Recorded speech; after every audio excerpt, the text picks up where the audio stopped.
Today, the Philippines submitted its memorial to the arbitral tribunal that is hearing the case it brought against the People's Republic of China under the United Nations Convention on the Law of the Sea in January 2013.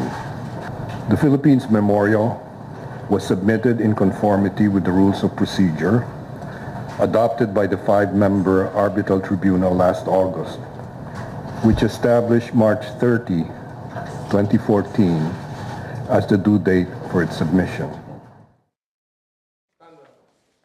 Good evening, this is News.Ph, but it's not politics as usual. I'm Pia Ontiveros. Are our relations with China damaged after Manila filed its memorial before an arbitral tribunal and after a second resupply mission for the BRP Sierra Madre at Ayungin Shoal got through a Chinese Coast Guard blockade?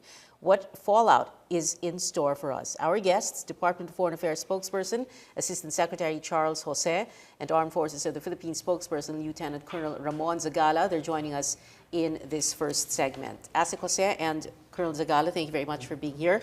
Let's begin, Asik Jose. China says you are damaging relations. Are you? Is the Philippines damaging relations? Well, the Philippines, we have always been pursuing a principled foreign policy based on international law, particularly the 1982 UN Convention on the Law of the Sea.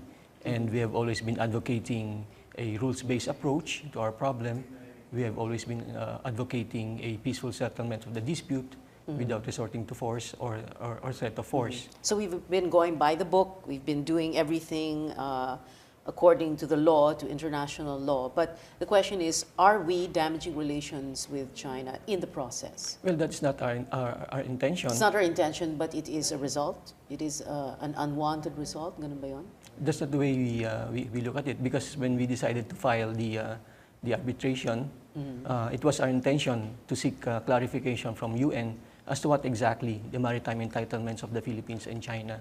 So what it would be clear to both sides the extent of our maritime jurisdiction. Okay, but it is clear to us that because we chose to go down that way, that we do, well, risk incurring the ire of Beijing. Well, of course, in every decision that we make, there are corresponding consequences. Okay. Are we prepared for those consequences? Well, Cabinet Secretary Rene Almendras has spoken on that issue, and the DFA has nothing to add to that. Can you repeat what he said? He said the Philippines is prepared for the consequences. Have we already been able to outline what those consequences are? Because if we're going to say we're prepared for the consequences, and if our government will tell the people that don't worry, we are prepared for the consequences, shouldn't we at least know what these consequences are? Well, there are so many possibilities, and it's difficult to speculate on them.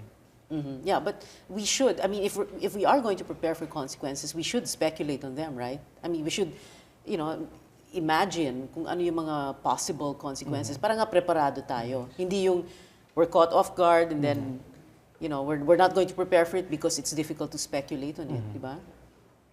Yes, but I'm not going to do it here. You're not going to do it here, okay? But maybe we can talk about where are we vulnerable when it comes to China? Well, we have to admit that we have some vulnerabilities. Like what? Like, of course, we are trading partners.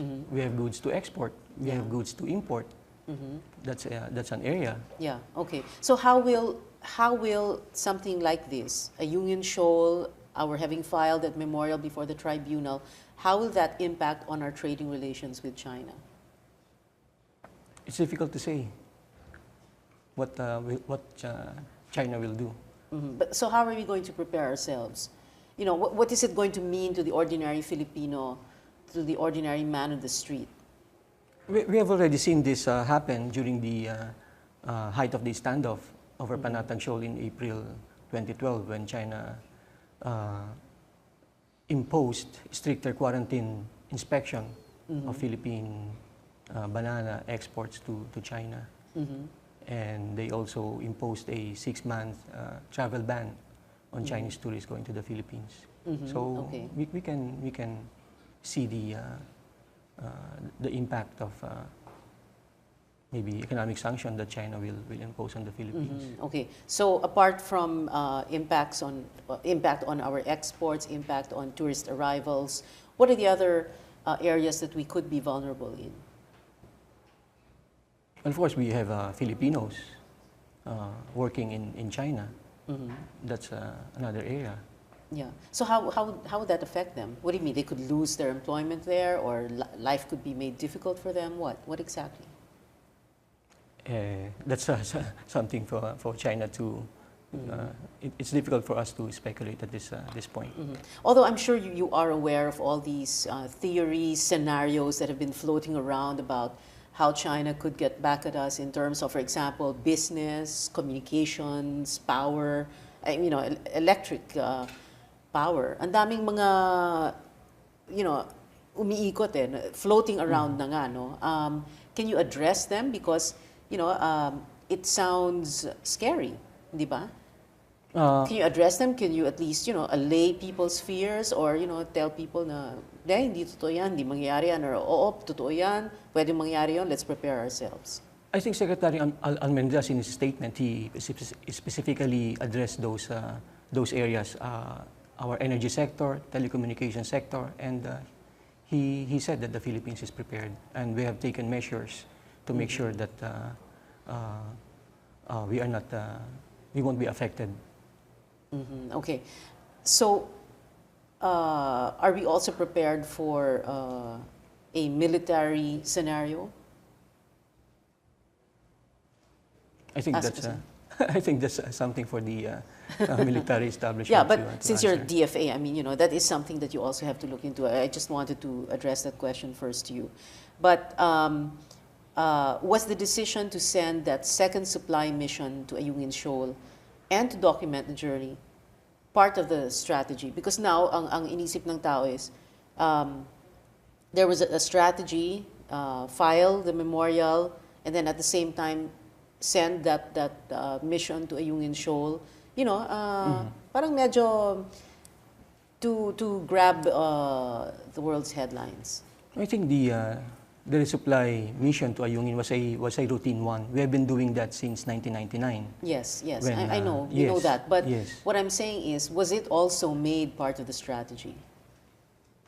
Not on the DFA's part. Not on the DFA's part. It wasn't like, magpa-file kami ng memorial. Sabayan nyo kami ng pag-file ng memorial, padala kayo ng second mission. Walang ganon. Walang ganon. At least not on your level. Not on my level. Not on your level. Okay.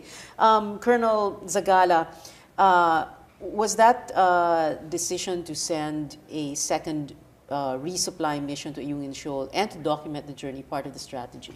Well, if you remember, our troops there have been there for 5 months. Yes. And it's time for them to rotate and change the troops and bring in fresh supplies. Unfortunately, in the first week of March, we were blocked and we weren't able to do that. So we were forced to airdrop supplies and we weren't able to change the troops. Yeah. So we couldn't afford not to let the second resupply mission go through, because the men there have been there for 5 months and food was already was only up to like the 28th or 27th.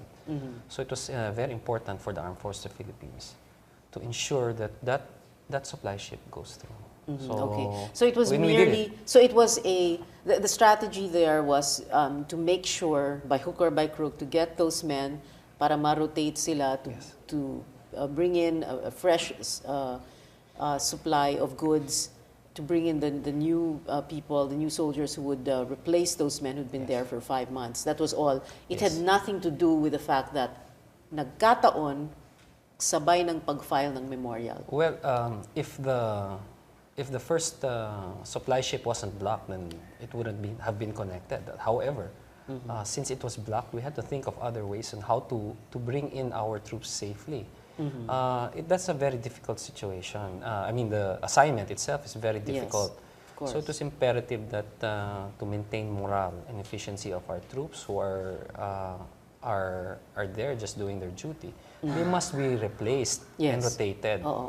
And if it just so to happen that if the first one wasn't blocked, then we won't have this second one. Okay. So, But nowhere in your discussions was it said na itong weekend na ito, ifo-file kasi yung memorial. No. Hindi ganon, no? Hindi ganon. Yung strategy is just to get those men, bring in the new men, bring in the new supplies. yes, the strategy really is how are we not going to be blocked? It's important that we bring in supplies to show our intent because unfortunately, the first supply ship, there was a lot of insinuations that China was saying that we were bringing in construction materials, we're going to build something. Sayang you should have brought in construction materials na lang. Di ba? Well, that would be a change in the status quo. Our intent really is, if you've seen those troops that were there, it's time for them to come home and put in fresh troops.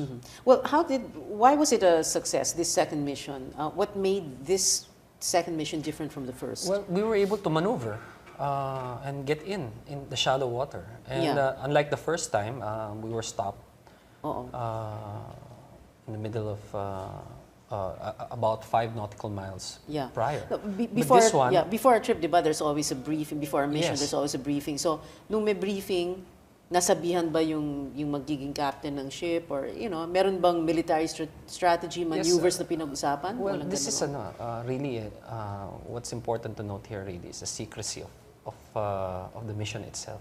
We didn't want to let our adversary know when we're going to do it because they'll be waiting for us. No. When I say, I know, Colonel Zagala, when I say there's a briefing, I meant for those who are going on the mission. Of so course, the captain of the ship. So during that briefing, napag-usapan ba na, ito ang gagawin nyo kapag ibablock kayo because we're sure na ibablock kayo. Punta kayo dun sa shallow area. Yung mga ganon. All scenarios strategy. All scenarios were looked into, especially the way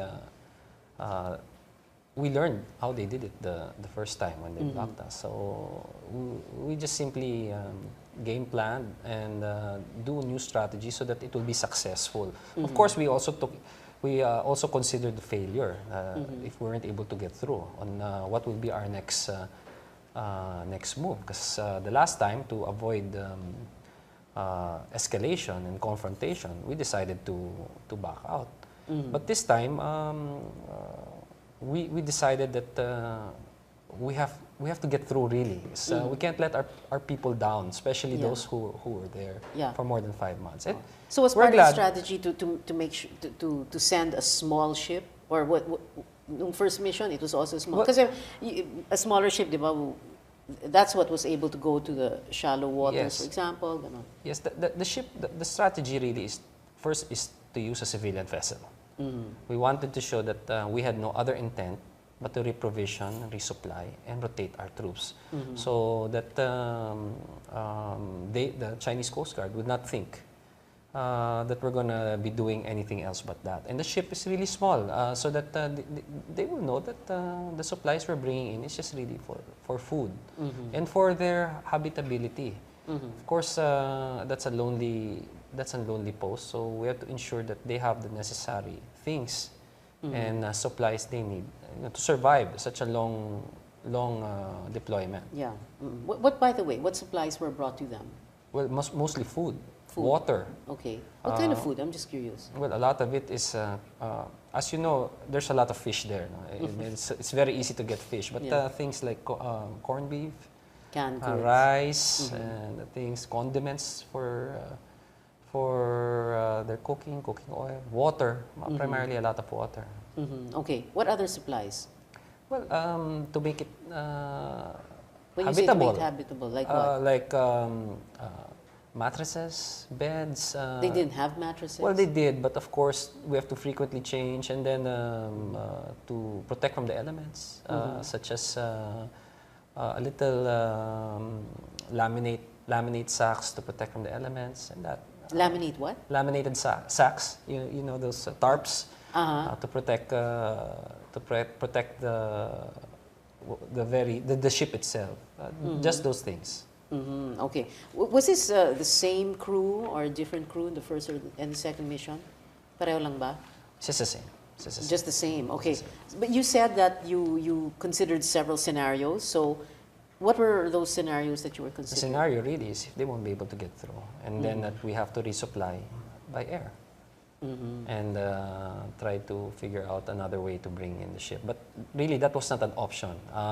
In fact, the head of mission, Lieutenant Gato, really insisted, and he did a good job by doing his maneuvers, and he was able to get in. Was this a case of we may not outgun them, but we may outwit them? Yes, in a way, because it's such a small ship compared to going only 5 to 6 knots compared to the Chinese Coast Guard 17 knots. So once we were already close, that very speed helped us stop and maneuver. So sometimes being slow is also an advantage for us. Being slow and being small. Slow and small. Okay. Is a Union Shoal ours? Well, as far as we're concerned, it is. Our detachment there, that LT-57 to begin with, is BRP Sierra Madre. It is a vessel of the Philippine Navy. And we consider that as property of the Republic of the Philippines. And whoever is assigned there raises our flag. And definitely, we are protecting our national interest there. Of course, China claims a Union Shoal is theirs. Well, they can. Everyone has claims, right? But we're there physically. They may be there, but they're in the water. So occupation is the name of the game. we're Wait there. a minute, we're in the water also, right? Yes, but we're anchored.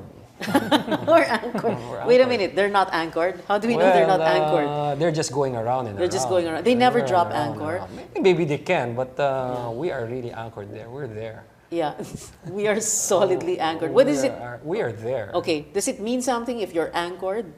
I mean, let's say that they drop anchor, that means what? It doesn't. It doesn't really mean anything. us, You're just trying to be the spokesman of the AFP. To us, it is considered a detachment. Being a naval vessel, it's considered a detachment. It's like any detachment of the armed forces, any assignment of the armed forces of the Philippines. In this case, it's a ship that's run aground, but it still belongs to us. And It was run aground on purpose, right? Parang talagang nilagay doon precisely to stake our claim there, right? Well, because it's a question of occupation, right? Well, whatever the reason, it's there. And, Diba? That's the reason, diba? Parang it's marking your territory. It ran aground 1999 on the very dynamics on why it ran aground there. Of course, they would say that it was an accident, all that. And it's already there. And the very reason we maintain a detachment there, because the ship, when it ran aground, it's still our property, and we have to safeguard it. So why don't we just, refurbish it a bit, repair it a bit, ayusin ng konti para talagang There's a status quo that you can't build. That you cannot build. You can't build anything. Now, we're very careful. We're being careful. Status quo. Because the code of conduct okay. that we signed also, CN in 2002. And so we're very careful on how to proceed, especially. But we're not building. Yes, I know. You are repairing. I know. Isn't that different? I know, but Isn't that different, Asek Jose? Isn't that different? It is different. However, whatever we do, you just bring a sack of cement. They think you're already building. So who's they? The Chinese. Yes. But they built naman yung Mischief Reef, di ba? Yes. O saan ka lang, magre-repainting lang, tatanggalin yung mga kalawang. Nakakahiyang tingnan di ba? Yeah, well, be it may, it's still our presence.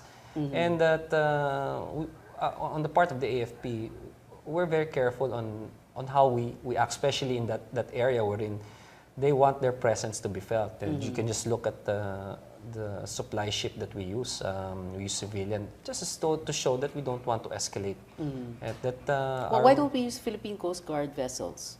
Because we don't want to escalate and make things but worse. The Philippine Coast Guard is civilian, right?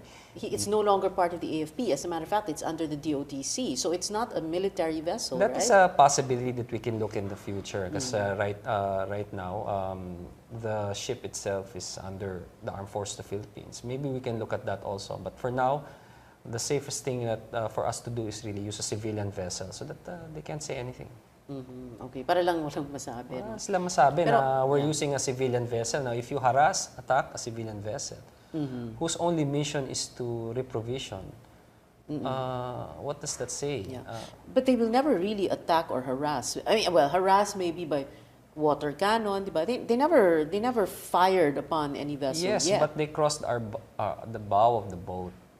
And crossing the bow of the boat is your intent is to slow you down and make you stop. The bow of the boat meaning the front part. The front. So That is an aggressive That is action. an aggressive action. And that what they did is really something to, because they're saying that's theirs, and we're saying that's ours. So we insist on ours, and that we did what we had to do, and we were successful. Okay, so kasi sorry na lang sila, parang ganon. Yes, that's now the next reprovision is now the challenge. When is the next reprovision? We'll do it in a couple of months. Couple of months, okay. Next time you should bring Sure. cans of paint. Sure.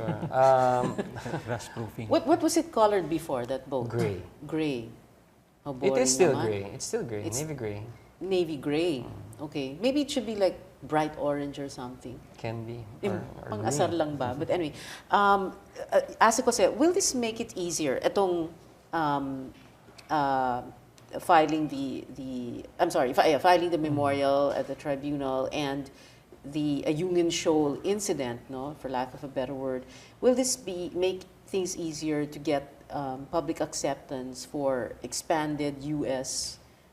Military presence in the country? Well, not only, more importantly, get the support of the public, because now they see, the way China. You have the support of the public, right? Not everyone understands Okay. the situation. Yeah. So now they have seen the way China shooed away our fishermen in Panatag Shoal by using water cannons. They saw how China tried to block our supply ships trying to supply our troops in the Union Shoal.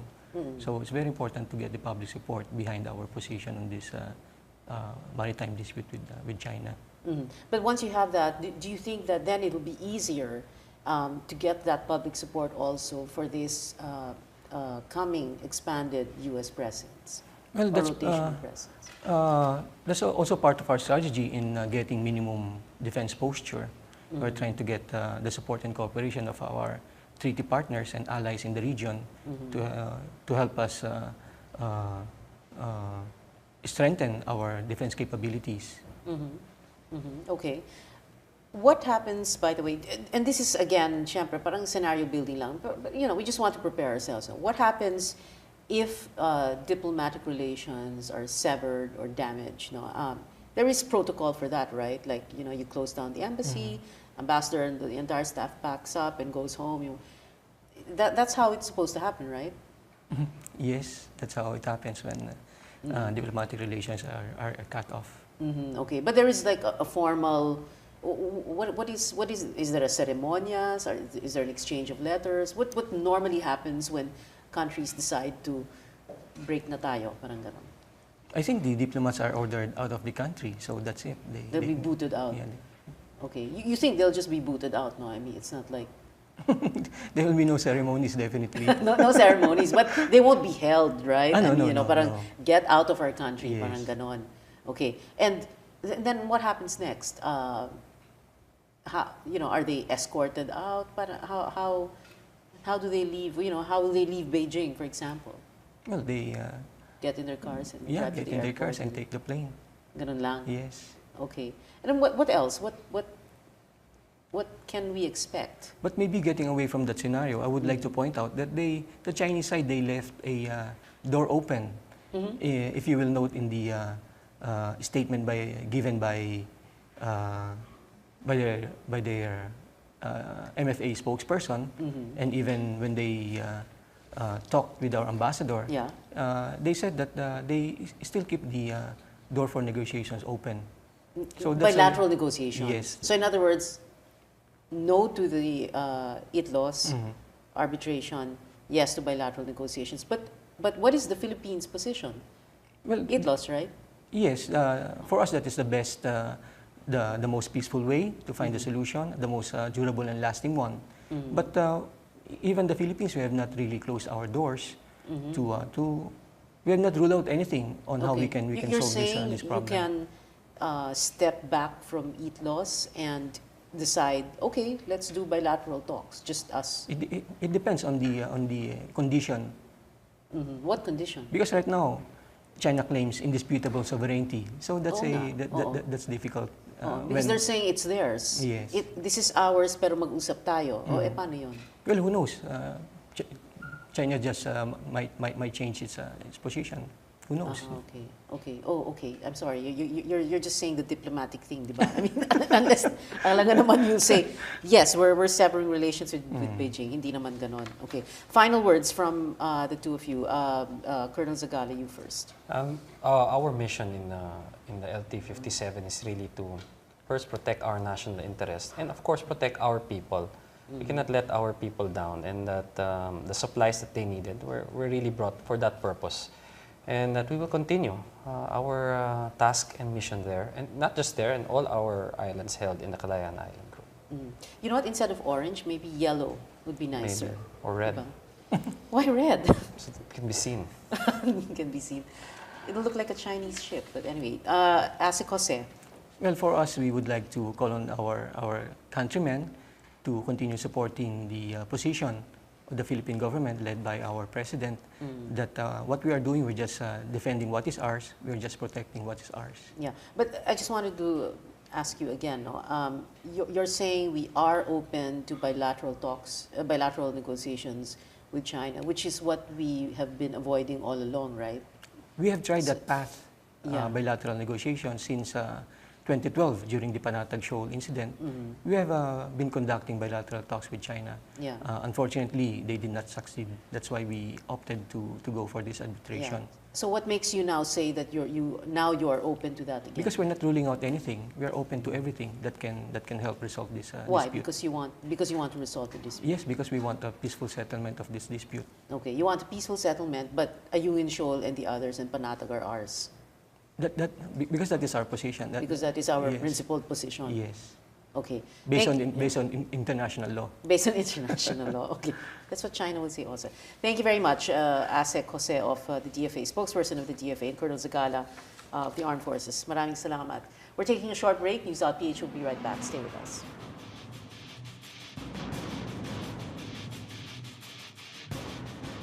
We will never allow the Philippines to illegally occupy China's Renai Reef. We will never allow the Philippines to jeopardize the declaration on the conduct of parties in the South China Sea, nor we will ever allow the Philippines to build infrastructure on the Renai Reef. The Philippine side will certainly face consequences for its provocative action.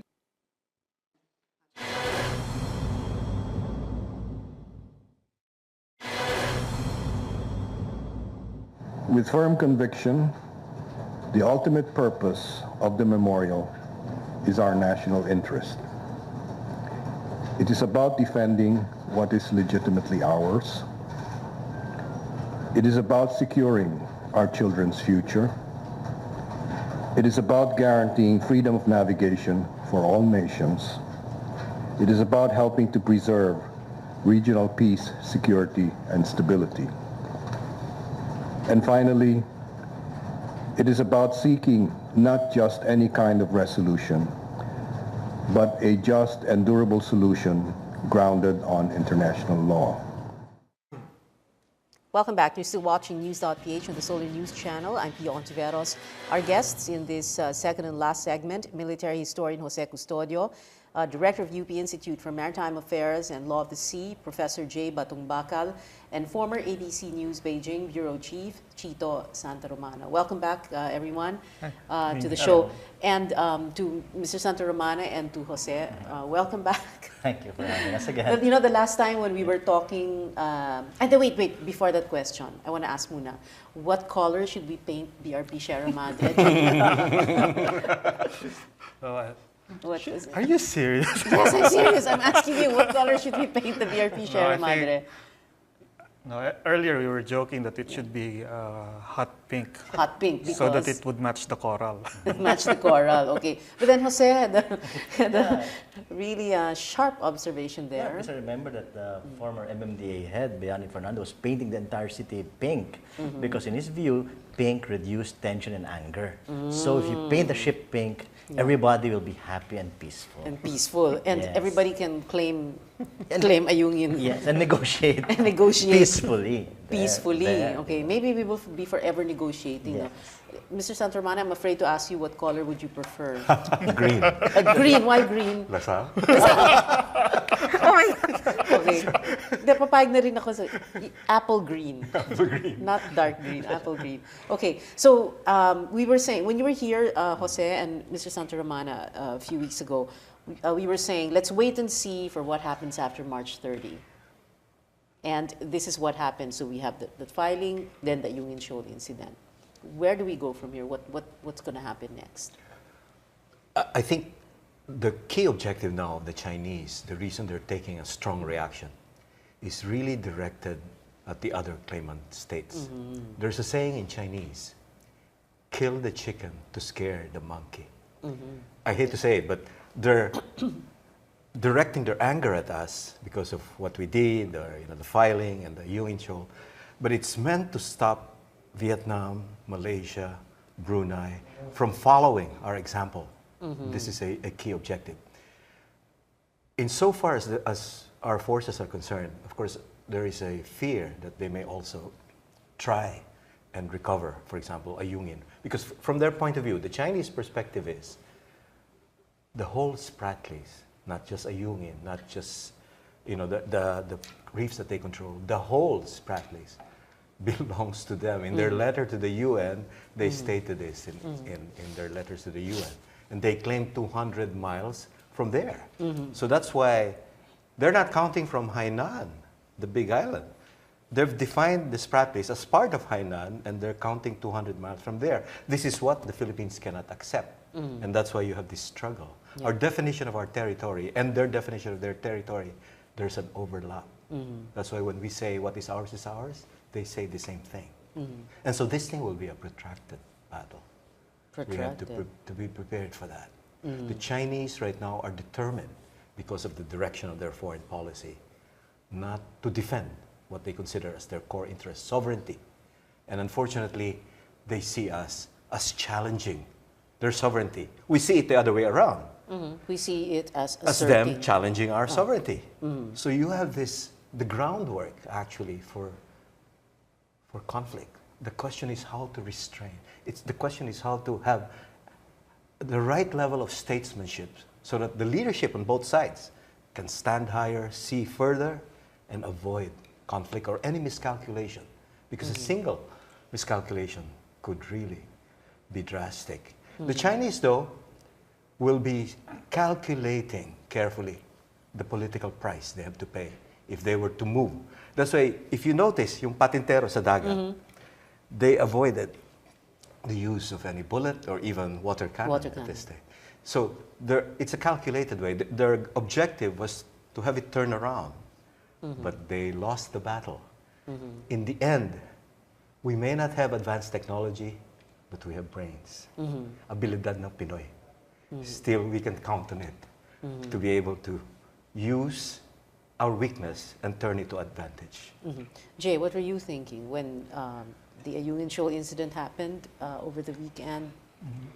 Kasabay na, sabi naman nila na walang kinalaman sa filing. Yeah, I think wala namang kinalaman yun. No? I mean, the conditions at sea in that particular part of the West Philippine Sea is really such that you have a very limited window of calm seas.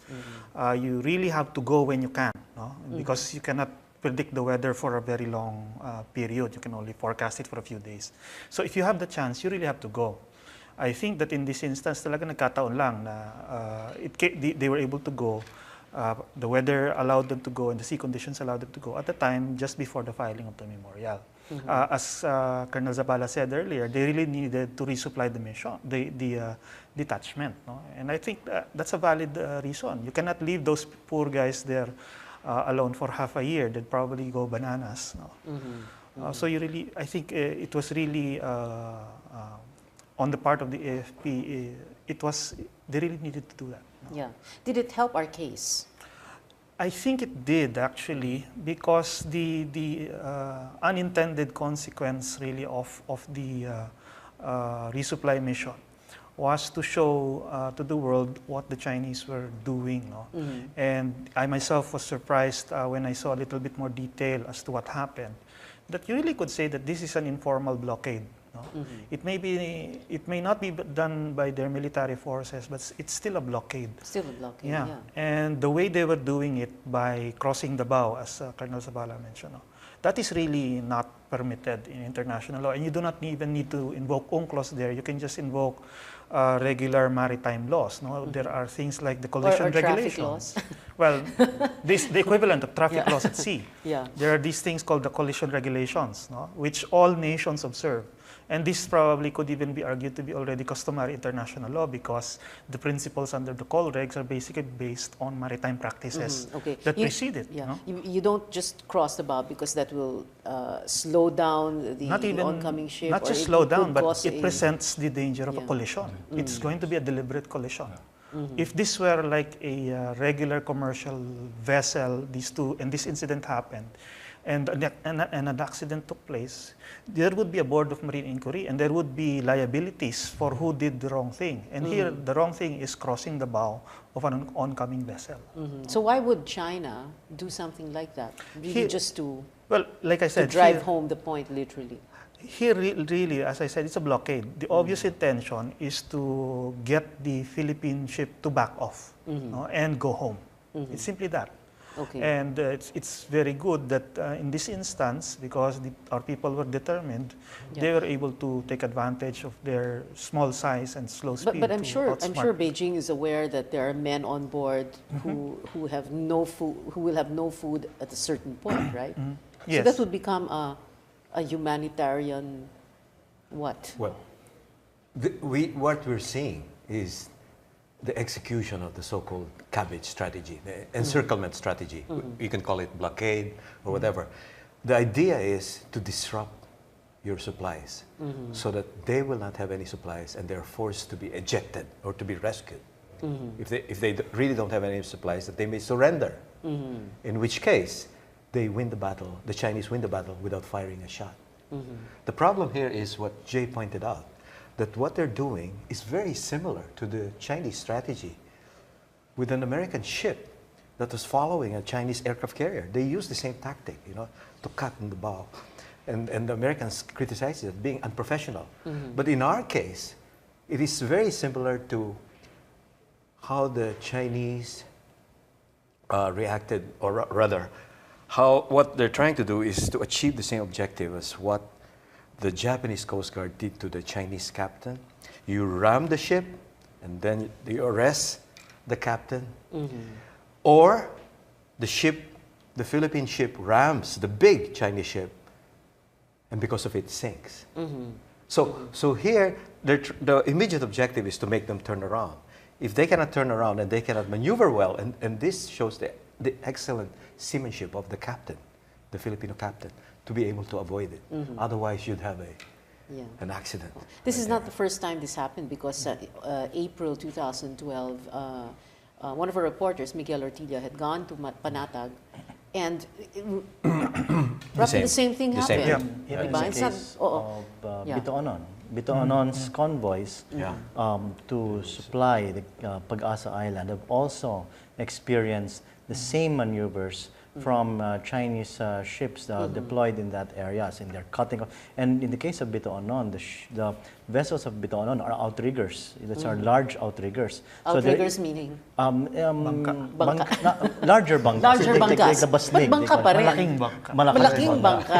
And these things, they're even more vulnerable, because Yes. they will just break up if they hit the Chinese ship. Which again,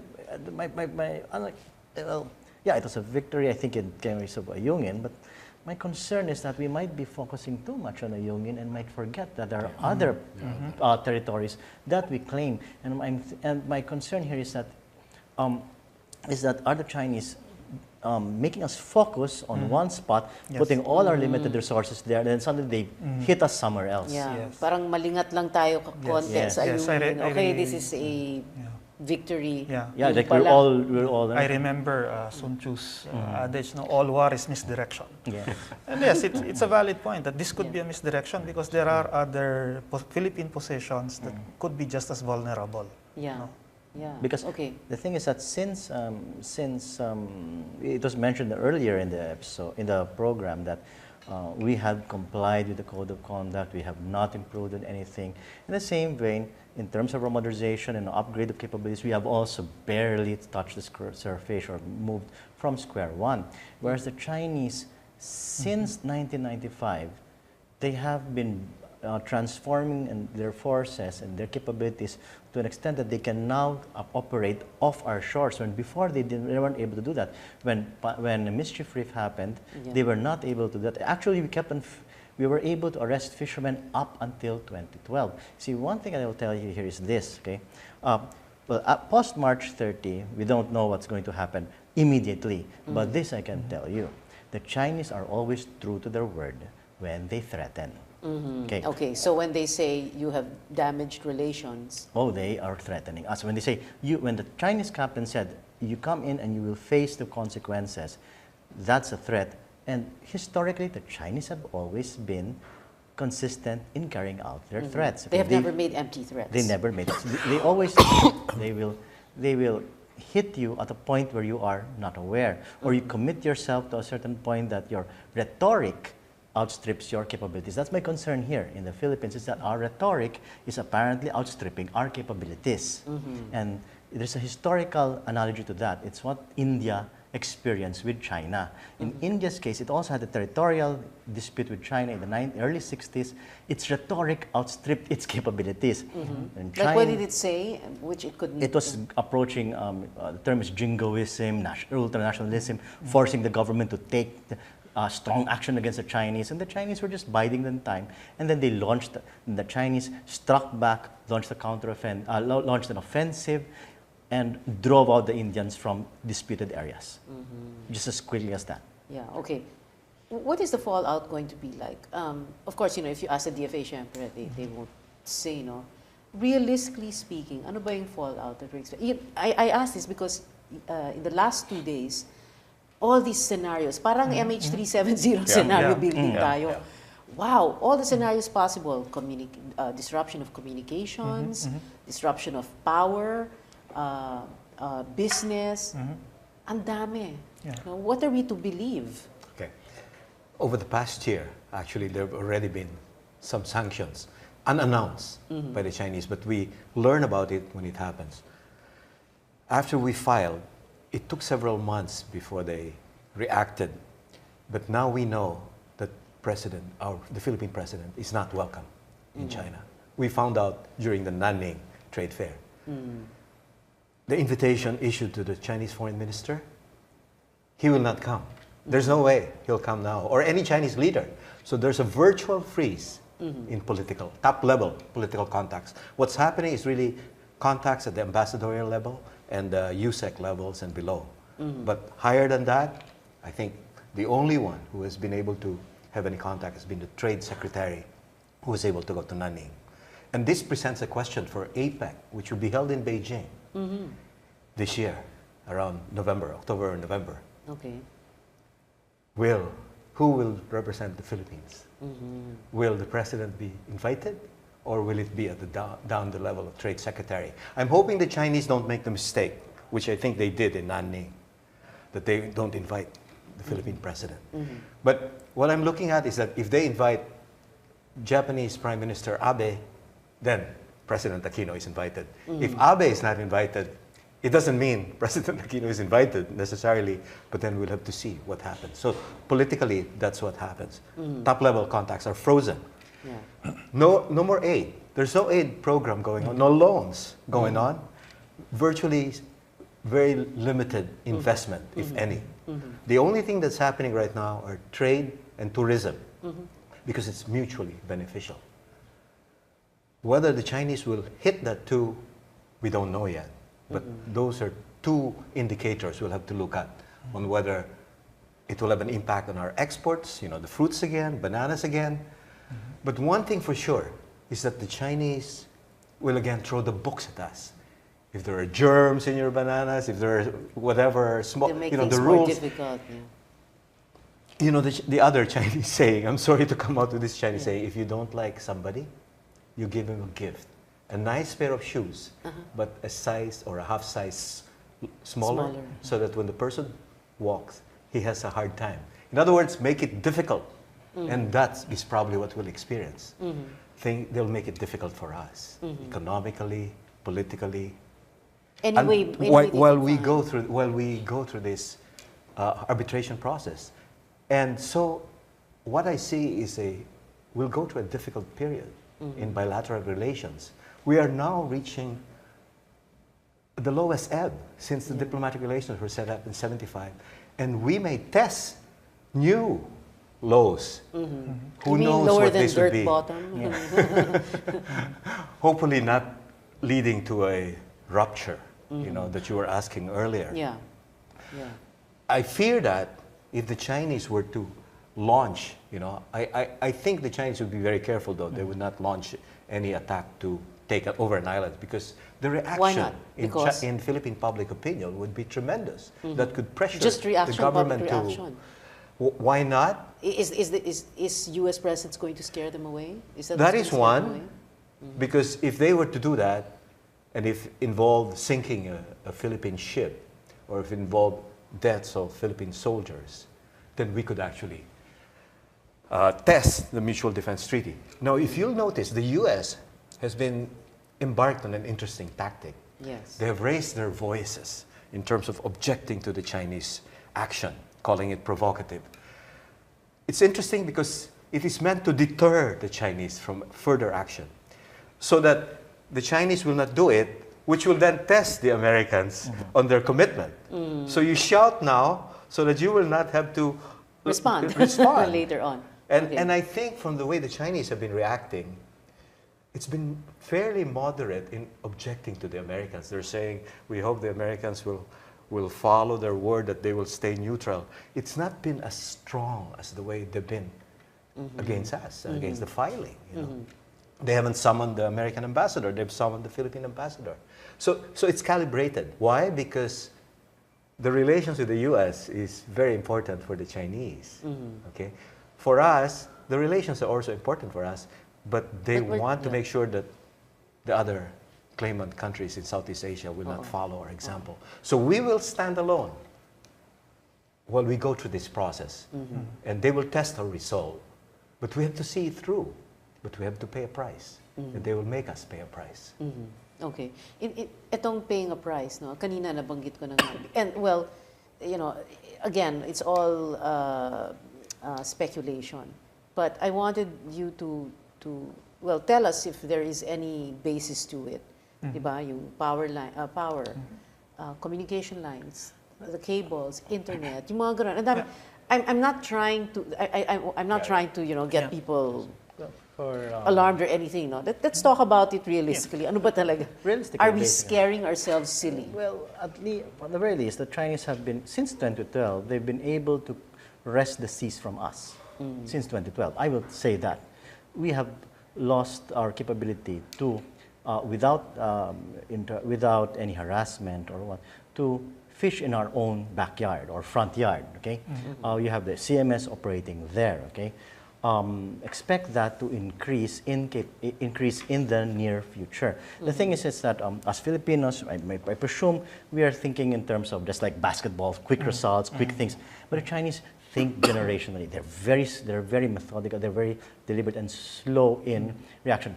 Perhaps at this point in time they're like that because of the capabilities that they have with the U.S., vis-a-vis the U.S., Japan, and all these countries. But bear in mind that 1995, they had nothing. Now they have more, so they are able to operate in the doorstep. Imagine 10 years from now.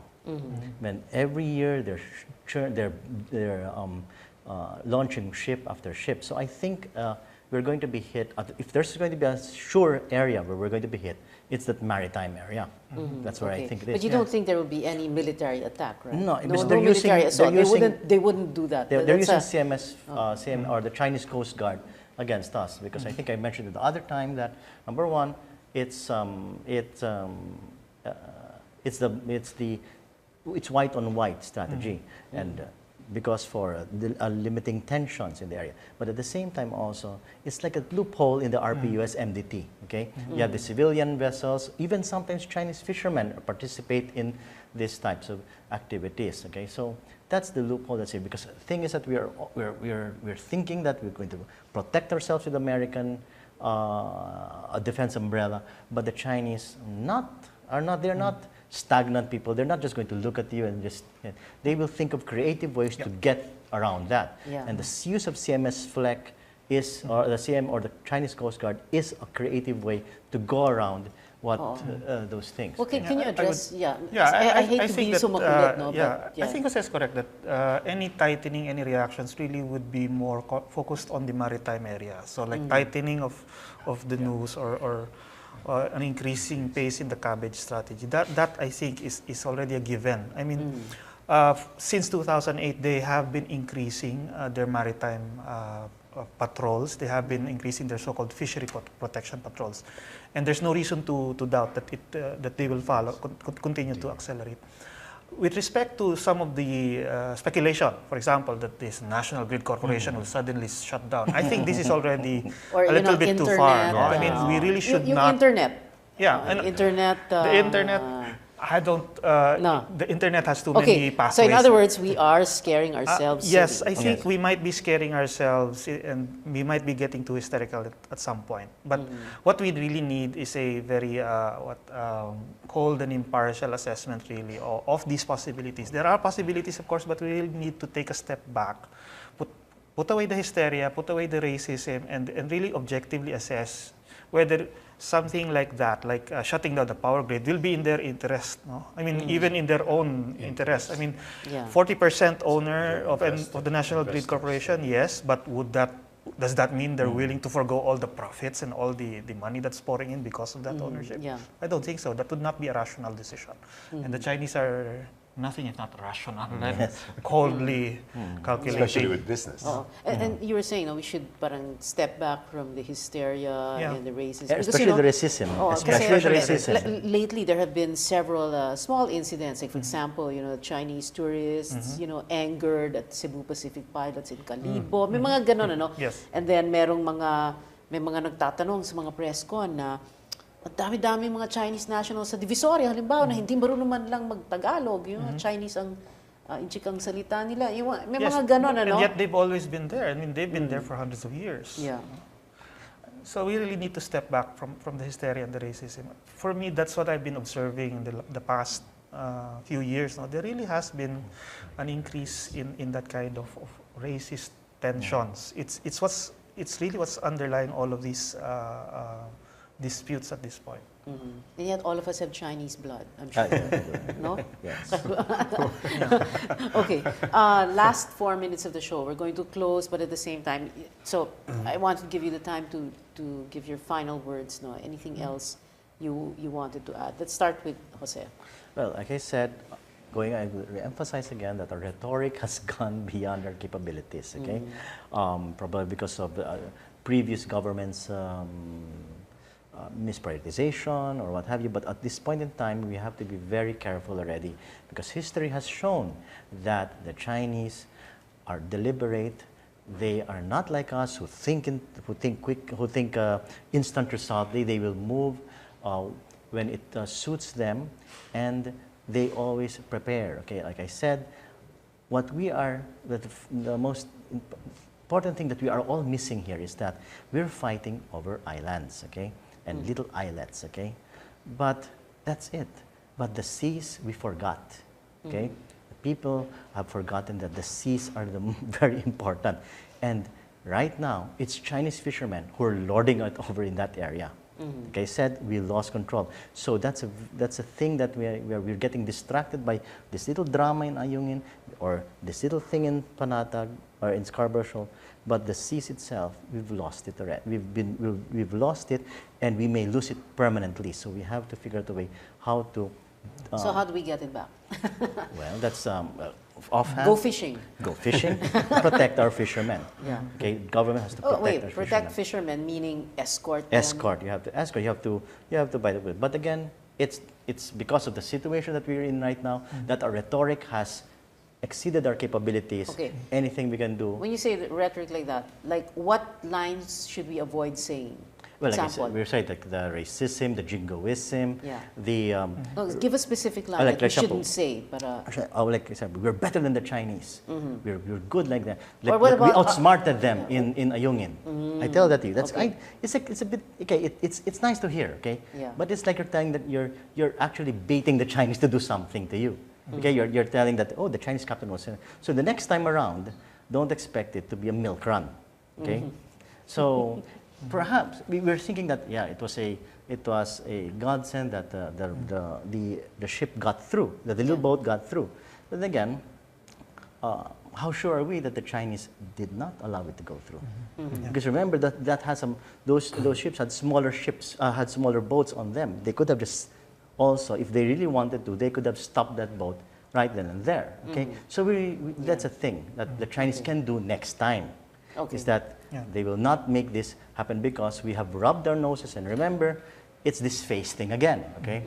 China is a country, it's an East Asian country, it has this face thing, okay? When you say that, if you poke it internationally, expect it to bite back or hit back, okay? Because it has the practical image, it has domestic public opinion, which will not accept that China is big. Remember, China has gone through several centuries of colonial, of imperial, what we call the Chinese watermelon stage. Okay, so remember, it has that chip on its shoulder, and you're dealing with a country with a chip on its shoulder. all right. Jay Batungbakan. Well, for me, I think it would be good to again repeat now. We are now in the midst of an arbitration process, and I continue to advise caution. We are already committed to it, yes. But that doesn't mean that all of our chips should be in this one little basket of arbitration. We are seeing the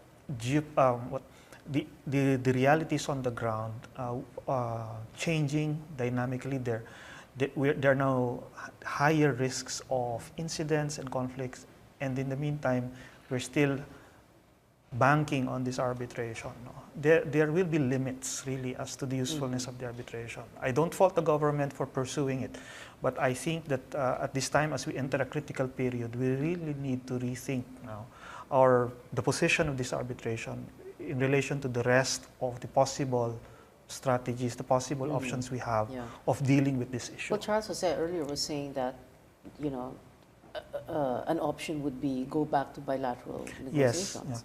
Yes, that's true. The problem there is that there is really a lack of trust between the two countries. And as Chito mentioned earlier, it really will take a great deal of statesmanship on both sides to sort of move away from this brink that we find ourselves in, where we're not talking with each other at high level. We have very tenuous relations with each other. And one of us has a chip on the shoulder. One of us has a chip on the shoulder. How do we describe ourselves? I put it this way. The Chinese are, if they're cold and calculating, we're always hot and improvising. Emotional. And it's just not compatible. And the possibility of an incident that neither side would want is very real. So we really need to start thinking again, whether we should do something else to sort of dial down the tensions and try to, at least live with each other cordially while this arbitration is going on. You said we should start thinking again, or is it we should think? Think more carefully, I guess, or maybe we should start opening our minds. Are we thinking enough? Well, my fear really is that it seems like Philippine-China relations right now is defined by this arbitration only. And we don't hear any more about attempts to make better cultural relations, people-to-people relations. That seems to be, Yeah. So we should heighten that. I think we should. Cultural exchange. Yes. I think we really should start sincerely exploring those options again. Before, the idea was that the two countries could isolate the territorial disputes from the rest of their relations. At this point, it seems like it's dominating. Yeah. Okay. Oh my gosh, we're so over time. Mr. Santa Romana. You want something short, right? Yes. Basically, don't taunt the dragon. Otherwise, it will snort flames on you. So for us, keep cool. Use our brains. And more incidents like what happened last Saturday will happen again. We may not be able to repeat the same tactics, but we have to think of new ones because the Chinese will learn. And hopefully we can maintain control over the reefs and islands that we have right now so that we don't lose them one by one before the arbitration process ends. All right. Thank you very much for being here tonight. Jose Thank you. Custodio, Jay Thank you, Pian. Batumbakal, and Chito Santa Romana. Thank you. Thank you very much. Thank you for watching. I'm Pia Ontiveros. This is News.Ph. See you again next Wednesday. Good night.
Today, the Philippines submitted its memorial to the arbitral tribunal that is hearing the case it brought against the People's Republic of China under the United Nations Convention on the Law of the Sea in January 2013. The Philippines memorial was submitted in conformity with the rules of procedure adopted by the 5-member arbitral tribunal last August, which established March 30, 2014. It's difficult to say what China will do. But so how are we going to prepare ourselves? You know, what is it going to mean to the ordinary Filipino, to the ordinary man on the street? We have already seen this happen during the height of the standoff over Panatang Shoal in April 2012 when China imposed stricter quarantine inspection of Philippine banana exports to China. And they also imposed a 6-month travel ban on Chinese tourists going to the Philippines. So we can see the impact of maybe economic sanction that China will impose on the Philippines. Okay, so apart from impact on our exports, impact on tourist arrivals, what are the other areas that we could be vulnerable in? Of course, we have Filipinos working in China. That's another area. Yeah. So how would that affect them? What do you mean? They could lose their employment there, or life could be made difficult? As the due date for its submission. Good evening. This is News.Ph, but it's not politics as usual. I'm Pia Ontiveros. Are our relations with China damaged after Manila filed its memorial before an arbitral tribunal and after a second resupply mission for the BRP Sierra Madre at Ayungin Shoal got through a Chinese Coast Guard blockade? What fallout is in store for us? Our guests, Department of Foreign Affairs spokesperson, Assistant Secretary Charles Jose, and Armed Forces of the Philippines spokesperson, Lieutenant Colonel Ramon Zagala. They're joining us in this first segment. Asik Jose and Colonel Zagala, thank you very much for being here. Let's begin, Asik Jose. China says you are damaging relations. Are you? Is the Philippines damaging relations? Well, the Philippines, we have always been pursuing a principled foreign policy based on international law, particularly the 1982 UN Convention on the Law of the Sea. And we have always been advocating a rules-based approach to our problem. We have always been advocating a peaceful settlement of the dispute without resorting to force or threat of force. So we've been going by the book, we've been doing everything according to the law, we're prepared for the consequences. And if our government will tell the people that, don't worry, we are prepared for the consequences, shouldn't we at least know what these consequences are? Well, there are so many possibilities, and it's difficult to speculate on them. Yeah, but we should. I mean, if we are going to prepare for consequences, we should speculate on them, right? I mean, we should, imagine kung ano yung mga possible consequences. Para nga preparado tayo. Hindi yung we're caught off guard and then, we're not going to prepare for it because it's difficult to speculate on it, di ba? Yes, but I'm not going to do it here. You're not going to do it here, okay? But maybe we can talk about where are we vulnerable when it comes to China? Well, we have to admit that we have some vulnerabilities. Like what? Like, of course, we are trading partners. We have goods to export. We have goods to import. That's an area. Yeah. Okay. So how will something like this, a Union Shoal, our having filed that memorial before the tribunal, how will that impact on our trading relations with China or to international law? But the question is, are we damaging relations with China in the process? Well, that's not our intention. It's not our intention, but it is a result. It is an unwanted result. Ganun ba yun? That's not the way we look at it, because when we decided to file the arbitration, it was our intention to seek clarification from UN as to what exactly the maritime entitlements of the Philippines and China. So what it would be clear to both sides the extent of our maritime jurisdiction. Okay, but it is clear to us that because we chose to go down that way, that we do, risk incurring the ire of Beijing. Well, of course, in every decision that we make, there are corresponding consequences. Okay, are we prepared for those consequences? Well, Cabinet Secretary Rene Almendras has spoken on that issue, and DFA has nothing to add to that. Can you repeat what he said? He said the Philippines is prepared for the consequences. Have we already been able to outline what those consequences are? Because if we're going to say we're